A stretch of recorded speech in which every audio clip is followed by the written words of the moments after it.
ابو قرہ مسلم بن سالم ہمدانی نے بیان کیا، انہوں نے کہا کہ مجھ سے عبداللہ بن عیسیٰ نے بیان کیا، انہوں نے عبد الرحمن بن ابی لیلہ سے سنا، انہوں نے بیان کیا کہ ایک مرتبہ کعب بن عجرہ رضی اللہ عنہ سے میری ملاقات ہوئی تو انہوں نے کہا کیوں نہ میں تمہیں حدیث کا ایک تحفہ پہنچا دوں جو میں نے رسول اللہ صلی اللہ علیہ وسلم سے سنا تھا۔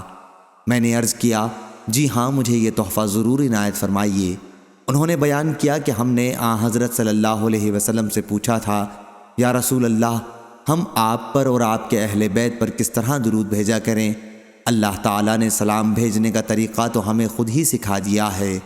حضور صلی اللہ علیہ وسلم نے فرمایا کہ یوں کہا کرو، اے اللہ اپنی رحمت نازل فرما محمد صلی اللہ علیہ وسلم پر اور آل محمد پر، جیسا کہ تو نے اپنی رحمت نازل فرمائی ابراہیم پر اور آل ابراہیم علیہ السلام پر۔ بے شک تو بڑی خوبیوں والا اور بزرگی والا ہے۔ اے اللہ برکت نازل فرما محمد پر اور آل محمد پر، جیسا کہ تو نے برکت نازل فرمائی ابراہیم پر اور آل ابراہیم پر۔ بے شک تو بڑی خوبیوں والا اور بڑی عظمت والا ہے۔ صحیح بخاری حدیث نمبر 3370۔